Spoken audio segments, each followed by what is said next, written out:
Oi, amigos, boa tarde. Uma boa tarde para você.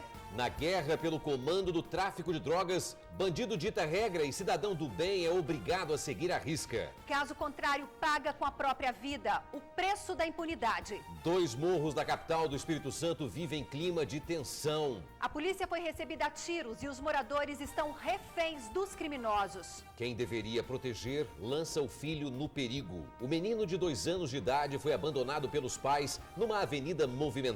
PMs encontraram a criança, prenderam os responsáveis e evitaram que o garoto fosse atropelado. Balanço da Folia foi o carnaval mais violento dos últimos 3 anos. 31 pessoas foram assassinadas em todo o estado. O amor está no ar, mas vamos amar com o português correto, combinado?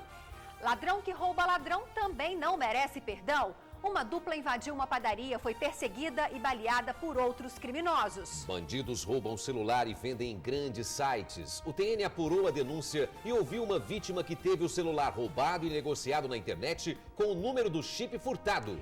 O TN traz ofertas de emprego. Mostra os transtornos enfrentados por passageiros no aeroporto de Vitória.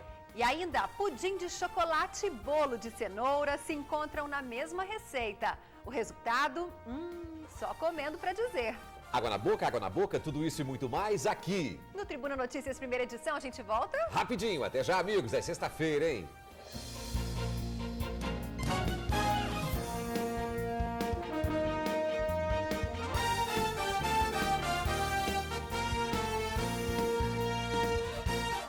Caçada a criminosos no Morro Santa Helena, em Vitória. Bandidos circulavam pelo bairro exibindo armas e foram perseguidos pela polícia. Um helicóptero ajudou nas buscas, mas a grande quantidade de becos facilitou a fuga da maioria. A manhã começou agitada no Morro Santa Helena, em Vitória. Do alto, policiais no helicóptero da PM estavam atrás de criminosos. Lá, eles permaneceram por mais de 1 hora. A movimentação dos bandidos era toda vigiada e as coordenadas passadas aos militares que estavam em terra. A operação contou também com o apoio da Guarda Civil Municipal. Os agentes conseguiram alcançar 2 homens que fugiram do morro e ainda tentaram disfarçar durante a abordagem. Eles tentaram disfarçar, eles já haviam tirado as camisas, só que inteligência nota 10 aí, ambos estavam com as camisas nas mãos. E facilitou o reconhecimento dos 2. As viaturas e o helicóptero da PM se deslocaram até o Morro Santa Helena após uma denúncia anônima. Foi passado pelo Centro de Operações da Polícia Militar essa ocorrência de um confronto entre marginais aqui no Morro Santa Helena. Então, de pronto, as guarnições do 1º Batalhão, do BME, até com apoio da Guarda Municipal, prosseguimos aqui a região do Morro. E na primeira chegada do helicóptero a gente conseguiu visualizar uma série de indivíduos armados correndo, por entre os becos e escondendo armas, fazendo toda a característica, desse tipo de ocorrência, deles se homiziando e resistindo à ação policial. A polícia não soube precisar quantos criminosos ostentavam armas aqui no morro, mas a maioria conseguiu fugir. O trabalho para prendê-los foi difícil, já que o morro tem muitas escadarias e becos que servem de esconderijos. E foi isso que os bandidos fizeram. Fugiram e conseguiram se esconder. Apenas 2 foram levados para o DPJ. A gente conseguiu surpreender uma boa quantidade de indivíduos, mas infelizmente, lixeiras, casas abandonadas dificultam a localização propriamente do armamento. Então a gente verificou os indivíduos armados, só que infelizmente tem a dificuldade de achar o armamento para concretizar a materialidade do fato. E a guerra nos morros silencia moradores de bem. Eles acabam virando reféns de bandidos e são obrigados até a refugiar os criminosos dentro de casa. Um absurdo, né? No Morro do Cabral, em Vitória, os traficantes estão bem armados e hoje, mais uma vez, a PM foi recebida a tiros na região. Operação por ar e por terra. A polícia ocupou o Morro do Cabral depois que bandidos efetuaram pelo menos 10 disparos em direção à guarnição da PM que fazia patrulhamento de rotina na região. Houve troca de tiros. Infelizmente houve um confronto aqui. Não. De um lado, 4 PMs. Do outro, 12 criminosos, todos armados. Na hora da troca de tiro, os suspeitos se dividiram. Um foi para a esquerda, um grupo foi para a esquerda, outro grupo foi para a direita. Aí a patrulha pediu prioridade aí e houve apoio e a gente fez a varredura, nada encontrado. Todos armados, de pistola. Após as buscas, apenas um suspeito foi detido. Antes de trocar tiros com a polícia, o mesmo bando teria se confrontado com traficantes rivais do Morro da Chapada. Uma guerra antiga, motivada pela disputa do controle do tráfico de drogas na região. Uma guerra incessante. Por causa dela, há menos de 2 meses, Douglas José Pereira Cosme, de 22 anos, foi executado. É isso que existe aqui no Morro do Quadro e Chapada, né? Esse confronto aí permanente que existe aí por tráfico de drogas. E no meio desse fogo cruzado fica a comunidade, obrigada a se calar e a refugiar bandidos. Eles acabam se escondendo em casas aí, abandonadas, ou acabam coagindo os moradores, entram e se escondem. Aí não tem como a polícia fazer mais nada, porque até então eles já não estão em flagrante, né? Se tivesse em flagrante e a gente em perseguição logo em seguida, a gente poderia adentrar as casas. Pois é, infelizmente os moradores viram reféns dos bandidos e é claro que correm risco quando não fazem o que eles mandam. Mas a gente lembra que o Disque Denúncia pode ser o caminho. Ligue 181, denuncie quem hoje cala sua voz e tira o seu sossego. Não precisa se identificar. Um menininho de 2 anos sozinho no meio de um cruzamento perigoso, muito movimentado. Até os policiais ficaram comovidos com a situação da criança, que estava literalmente a um passo da morte. Quem viu a cena se indignou e fez a denúncia. Os pais foram detidos. O menino estava assustado e ficou o tempo todo no colo do policial. A criança, que tem apenas 2 anos e meio, estava com fome. Segundo a polícia, a última refeição que teve foi durante a manhã. A criança estava num local que é perigoso até para adultos, que é o local onde tem um grande movimento de veículos, que é no trocamento ali da Avenida Vitória, né, com a antiga Alberto Torres, plena avenida, no canteiro central, sozinha, chorando. E de imediato, quando nós chegamos, aquela criança, com uma voz bem fraquinha, disse que a mãe tinha deixado ela ali. Indefeso e sem nenhuma noção do perigo que corria, o garotinho, por sorte, não foi para o meio da rua. Segundo a polícia, a criança foi deixada pelos pais bem ali no canteiro central da pista. Um rapaz que passava por aqui achou estranho e ligou para o CIODES. Quando os militares chegaram aqui no local, encontraram a mãe do menino tentando fugir em um ônibus. Quando nós chegamos, a mãe já estava no ponto para embarcar no ônibus, indo embora. Abandonou a criança e já estava indo embora, embarcar no ônibus. 2 amigas dela tinham pego, acho que as mochilas de roupa dela. Quando viu a polícia, embarcou no primeiro ônibus e correu. Mas a mulher de 21 anos foi detida pela polícia antes de embarcar. Ela foi denunciada por pessoas que viram quando abandonou o próprio filho. Segundo a polícia, a mulher disse que não tem como criar o menino e afirmou que a criança é de responsabilidade do pai. Mas na viatura, ela não quis dar explicações. Adriele, você não quer se defender? O que aconteceu afinal?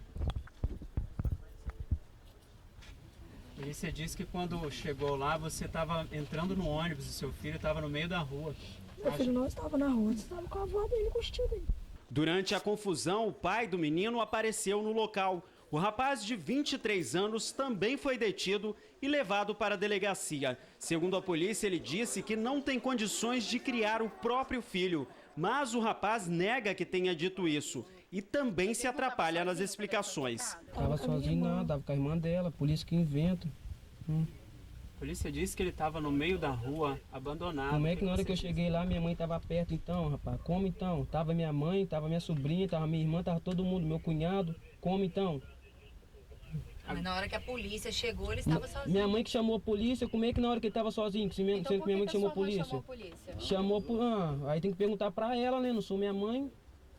O Jonathan, a polícia disse que você chegou a dizer que não quer o seu filho, é isso mesmo? Eu não falei nada que eu não quero ele não, rapaz. O garotinho foi levado para o DPJ de Vitória, onde foi alimentado pelos PMs. O Conselho Tutelar foi acionado para acompanhar o caso. Ainda de acordo com a polícia, o casal tem outro filho que é criado pela avó. A história de abandono abalou inclusive os policiais. Fim do mundo, né? Fim do mundo. Já vi muitas coisas, já vi coisas que como diz o outro, até Deus duvida, entendeu? Mas ver uma mãe abandonar uma criança assim no meio da rua para morrer, porque o local que foi abandonado foi para morrer, entendeu? Já sabendo que ali a criança poderia ser atropelada e morrer. Eu nunca tinha visto isso. Essa cena do policial tratando da criança é muito linda, né? Bom, o delegado de plantão entendeu que não havia elementos que comprovassem o abandono da criança. O caso vai ser encaminhado para a Delegacia de Proteção à Criança e ao Adolescente, para que as testemunhas sejam ouvidas. A criança foi entregue ao Conselho Tutelar para o processo de reintegração.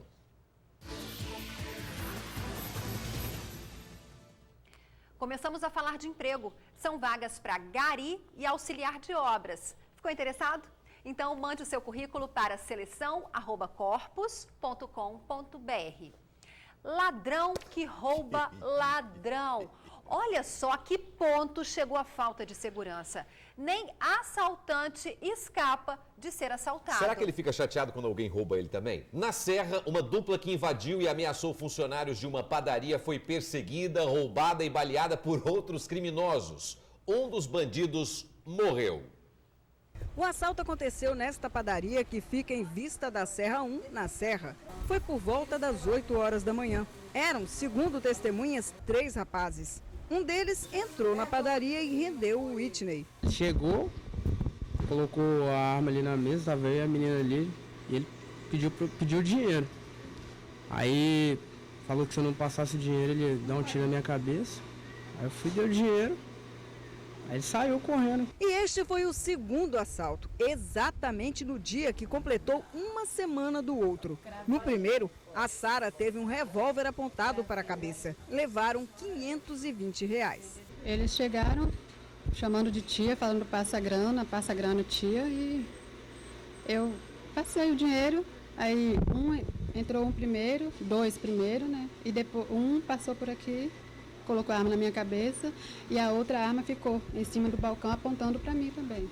Na fuga, eles saíram pela rua lateral à padaria. Pegariam este atalho que levaria para casa, em Cascata 2. Mas no meio do caminho, o inusitado aconteceu. De acordo com informações da polícia, os primeiros levantamentos são de que os 2 assaltantes que roubaram a padaria fugiram aqui por essa estrada, que vai lá para Santo Antônio, em Serra Sede. No meio do caminho, foram abordados por 2 outros assaltantes que assaltaram os assaltantes da padaria. Levaram deles o dinheiro de lá, R$60, e a arma também. Só que na hora de ir embora, os assaltantes balearam os bandidos da padaria. Um dos rapazes conseguiu sobreviver e foi socorrido, levado para o Hospital Jaime dos Santos Neves. O outro, baleado, morreu a caminho do hospital. No local onde Pedro Ramos, de 16, e Marcos Marinho, de 19, foram baleados, há marcas de sangue. O chinelo de um deles foi encontrado dentro deste valão, por onde ele teria fugido, mas caiu logo depois, dentro deste pasto. No local encontramos também as irmãs e os amigos dos 2, procurando por eles, sem saber o que havia acontecido. Nada quiseram comentar com a reportagem. Assaltante que rouba assaltante, hein? Se essa moda pega, hein? O estado de saúde de Marcos é estável. O caso será investigado na Delegacia Patrimonial. Amigos, os dados do que sentimos durante a folia foram confirmados. Esse foi o carnaval mais violento dos últimos 3 anos. O estado registrou 31 assassinatos, a maioria deles com arma de fogo. As autoridades admitem, não era esperada tamanha violência. O balanço apresentado pela Secretaria de Estado da Segurança Pública e Defesa Social mostrou que o Carnaval 2014 no Espírito Santo foi o mais violento nos últimos 3 anos. Resultado de um carnaval com foliões impacientes. Em 4 dias de folia, 31 homicídios foram registrados em todo o estado. 10 mortes a mais do que no mesmo período no ano passado. De acordo com a polícia, a intolerância foi a principal motivação para os crimes. Das 31, 6 delas aconteceram em locais de folia, nas demais aconteceram em locais fora dos focos de folia.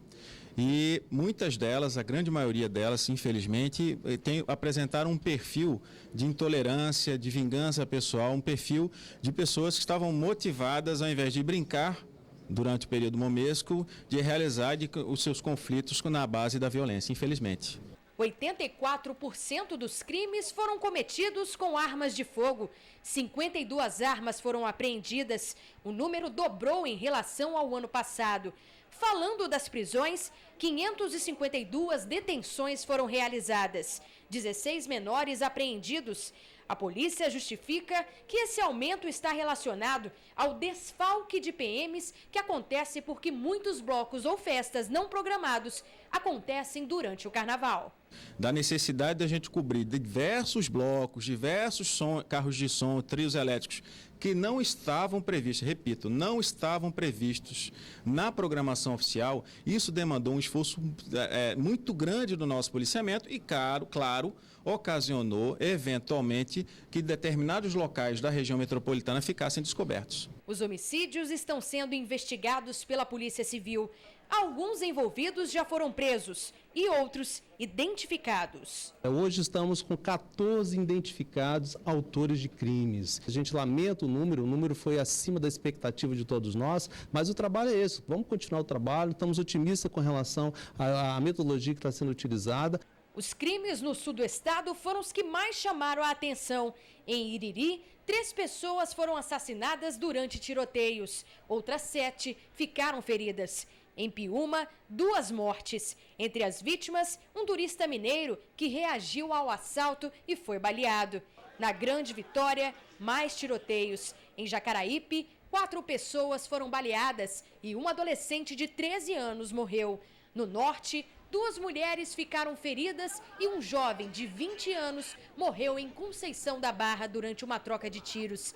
Para o próximo carnaval, o secretário de Segurança promete aumentar o número de efetivos e investir em câmeras de videomonitoramento. No próximo ano nós vamos contar com mais 1.000 câmeras, todas as câmeras de vídeo monitoramento instaladas, mais 2.100 policiais militares que vão ser empossados, policiais civis que vão tomar posse esse ano, então vamos ter um efetivo policial muito maior. Ainda assim, nós temos ainda muito a caminhar nesse contexto. Bom, depois dessa guerra urbana horrorosa, vamos falar de amor, mas usando o português bem certinho. E aí, professor?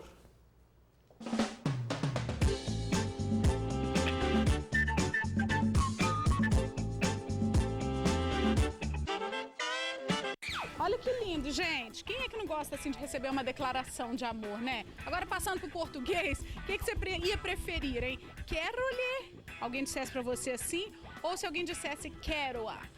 Estou apaixonado por você ou sou apaixonado por você? Dá para aprender português aqui, professor? Vamos aprender, Naira? Quero-lhe significa ter afeto, ter carinho. Já quero-a ou quero-o significa desejo-o, desejo. Ah, então cuidado para não errar, pessoal, na hora que for passar aquela cantada, né? Quero-lhe é carinho.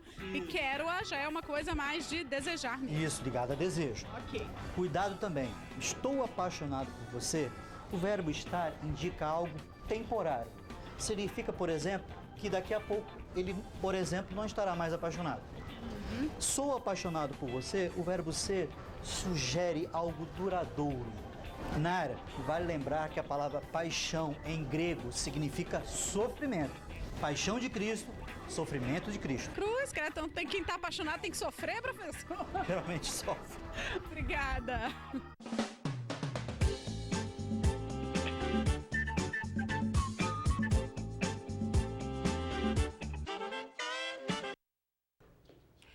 Quem será que vai ganhar o kit de hoje, hein? Tem camisa, CD com português para concursos, palavras que mudaram e livro do aluno e do professor. O telefone é o 3331-9169, 3331-9169. Daqui a pouquinho o resultado. Quero-lhe ou quero-a. E se você tem alguma dúvida de português e quer passar para o professor, é simples, é só escrever um e-mail, anote aí, viu?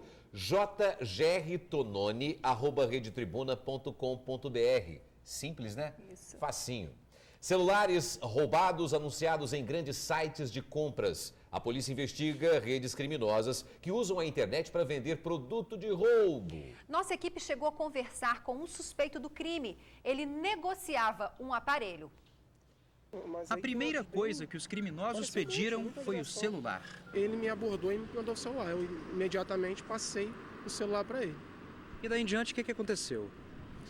Eu dei o celular para ele, segui em frente para não olhar para trás. Depois, quando eles retornaram, voltaram para a rodovia e eu continuei olhando para ver se eu consegui identificar algum, até eu correr, pedir ajuda, ligar para a polícia para poder fazer uma ocorrência. Como tinha outro aparelho, a vítima conseguiu desabilitar o chip do telefone roubado, mas dias depois do crime, uma coisa estranha. Eu peguei esse chip, coloquei no meu aparelho que eu já tinha. Começaram a vir várias ligações, várias mensagens, perguntar se eu não trocava, se eu não fazia negócio, se eu vendia. Ele descobriu que um aparelho idêntico estava sendo anunciado num site de vendas na internet, junto com o número do telefone. Por isso que acabou recebendo muitas ligações. Nossa produção conseguiu contato com um homem que seria suspeito de ter colocado o anúncio do celular na página virtual. Eu tava aqui vendo no site, cara. Tô vendo se tá vendendo o celular, esse Moto G. Já vendi, já. Você não tem loja não, né? Que eu tava querendo dar uma olhada no celular. Loja não tem não, pega para vender mesmo. Ele diz à produção que os aparelhos acabaram, mas diz ainda que avisaria assim que chegassem mais. Sempre aparece. É assim que aparecer, eu te dou um toque. Ah, então beleza. Falou. O titular da Delegacia Patrimonial afirma que existem redes criminosas que anunciam produtos roubados na internet. Essa figura do receptador, que é uma pessoa que influencia para que terceiro de boa-fé adquira produtos roubados, ela realmente se alimenta dos crimes de roubo e vice-versa. O crime de roubo se alimenta dessa rede aí de receptadores para que dá vazão a esse tipo de produto. Os que gostam de comprar produtos pela internet precisam tomar bastante cuidado com os preços que estão muito abaixo dos valores de mercado.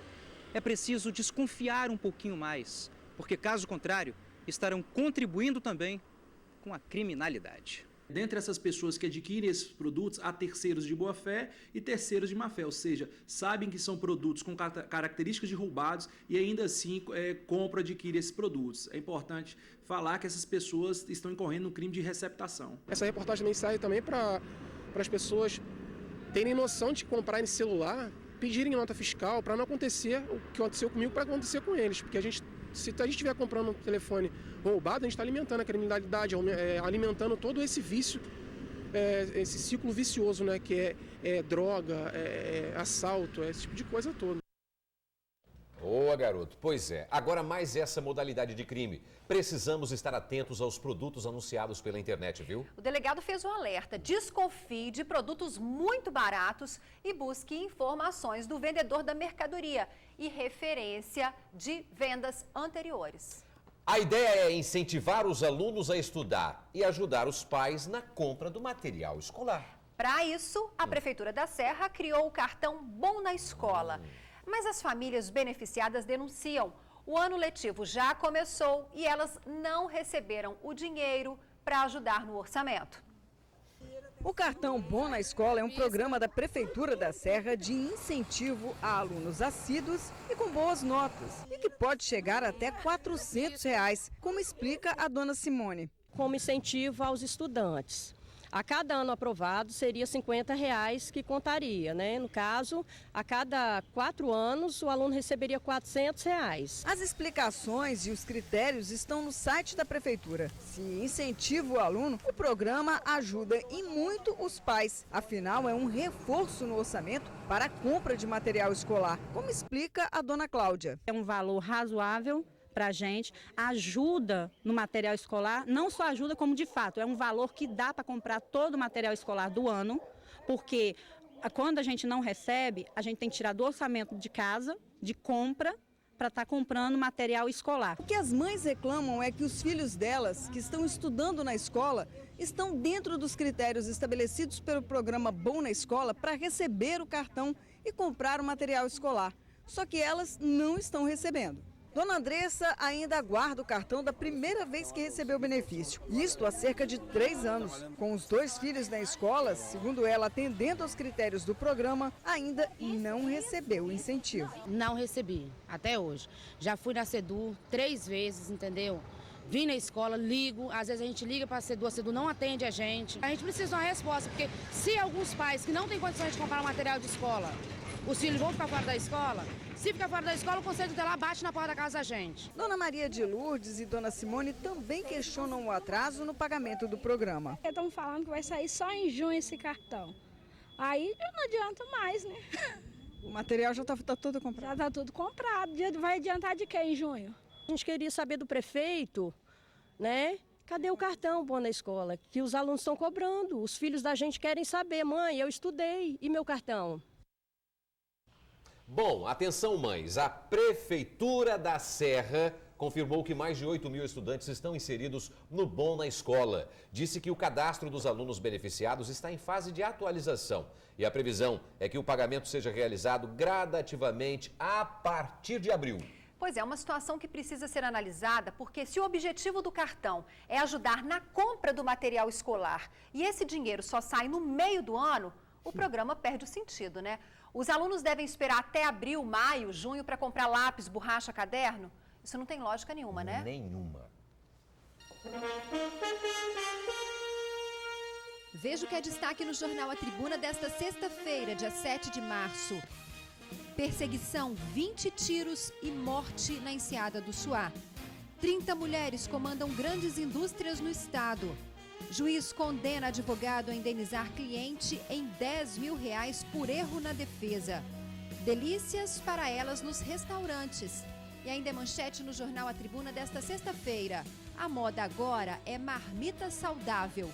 Aposentado ganha gol de A Tribuna. E interdição na Leitão da Silva começa quarta-feira.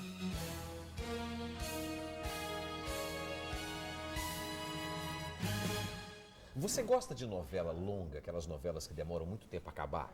Não é bom, né? Ninguém tem paciência, Enjoa, né? Haja paciência, né? Você enjoa até dos atores. Bom, a história do Aeroporto de Vitória, uma novela, né? A promessa é que as obras paradas desde 2008 sejam retomadas ainda este ano. Por enquanto, o que se vê é um aeroporto em que falta muita coisa e sobram problemas. 9 mil pessoas embarcam ou desembarcam no aeroporto de Vitória todos os dias. São 3,5 milhões de passageiros por ano. Muitos reclamam da falta de conforto. Falta tudo. Estrutura, falta praça de alimentação, restaurante, tudo. O fluxo maior de passageiros é durante a semana. É que muita gente vem à capital a negócios. Seja a trabalho, seja a passeio, quem é de fora não leva uma boa impressão daqui. Percebi que é uma estrutura precária, muita gente. No horário da parte da manhã tinha bastante gente, assim. Muita gente para um portão, para pouco portão, né? Para o tamanho da cidade, para a capacidade da cidade, que é uma cidade turística, né? É complicado. É uma impressão um pouco ruim que esse aeroporto está precisando de uma grande reforma. Vitória merece um aeroporto de categoria e esse aqui não está um aeroporto assim, primeira linha, né? Em visita ao estado em abril do ano passado, o presidente da Infraero e o ministro da Secretaria de Aviação Civil prometeram que o calendário das obras aqui do aeroporto de Vitória seria seguido à risca, sem atrasos. Só que a promessa, mais uma vez, não foi cumprida. Muitas obras ainda não saíram do papel. E olha que o próprio ministro, Moreira Franco, reconheceu que esse aeroporto deixa a desejar. O aeroporto de Vitória é uma pedra no sapato da Infraero. Representa um período que nós temos que virar a página. Novela de 6 anos, que novela longa, hein? Enjoada. Super enjoada, né? Como disse o amigo aí durante a reportagem, é super lamentável. O Espírito Santo realmente merece um aeroporto que atenda às necessidades do nosso estado. O projeto de reforma prevê a ampliação do terminal de passageiros, reparo e ampliação das pistas. O prazo para a execução das obras é de 24 meses, a partir da data de liberação pelo Tribunal de Contas da nossa União. Bolo de cenoura e cobertura de chocolate ou de pudim? Prefere qual, Torino? Chocolate e pudim, bom, escolha difícil, muito difícil. Posso ficar com um pedacinho de cada um deles? Pode, dá pra mim, por favor, um pedacinho de cada um deles? Pois é, melhor que isso. Pode ter os dois num só, graças a Jane, uma amiga super querida da nossa Dica do Chefe. Veja o que ela inventou dessa vez.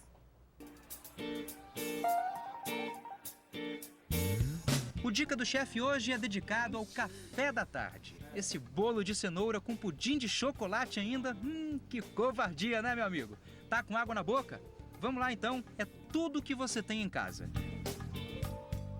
Para o pudim, você precisa de uma lata de leite condensado, 3 ovos, 5 colheres de chocolate em pó, 395 ml de leite ou a mesma medida do leite condensado. No liquidificador, coloque todos os ingredientes: os ovos, o chocolate, o leite condensado, o leite e bata tudo. Agora vamos à calda. Você vai precisar de uma xícara de açúcar e 4 colheres de água. Mexa os dois no fogo até ficar em ponto de caramelo. E coloque no fundo da forma.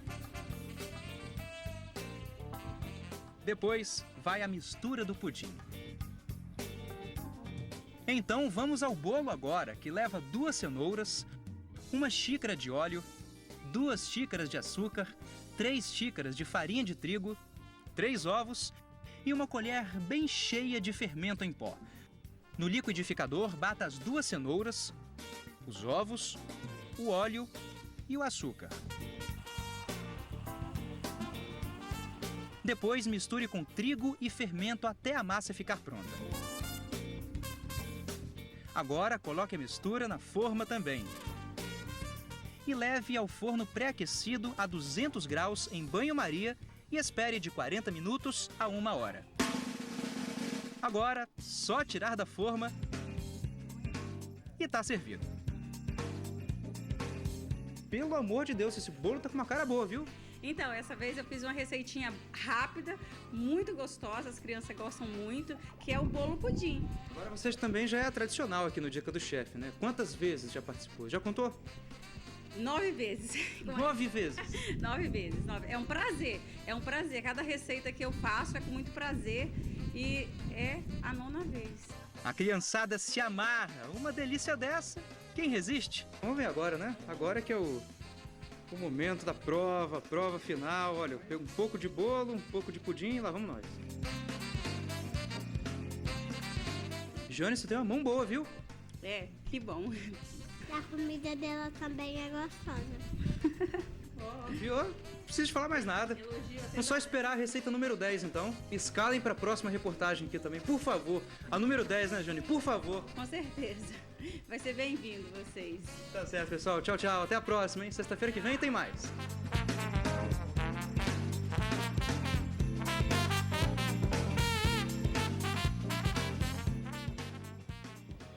Jane, que família bonita, né? É, que bacana. Não, e ela de forma super carinhosa mandou o bolo aqui para nossa redação Como ontem. É que é? Mandou. Você comeu? Eu não comi bolo nenhum, não posso dizer se o bolo é bom.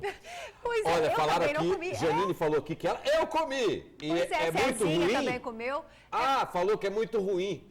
Delícia. Mentira, eu que tô brincando. Não comi. Pois é, a gente não comeu, você acredita, Jane? Mas... Puxa vida, mas valeu pelo carinho com os Claro, outros, né? sempre. E que tal você também participar da nossa Dica do Chefe? Separe uma delícia do seu caderninho de receita e ligue para a nossa produção. O telefone é o 3331-9062. 3331-9062, tá? E daqui a pouquinho a receita de hoje vai para o nosso site, super site, www.tribunaonline.com.br. Namorado de dona de casa morta com um tiro em Vila Velha se apresentou hoje à polícia.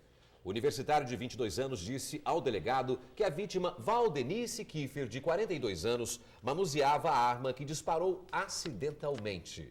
Então a versão de que homens armados teriam atirado contra a casa não é verdadeira. A polícia também não acredita que a versão dada pelo rapaz seja verdade. Testemunhas teriam visto o casal discutindo pouco antes do disparo. Já, amigo do TN flagra acidente com moto no centro de Vitória. Sai daí não, hoje é sexta-feira, voltamos rapidinho, agora 12h34, até já.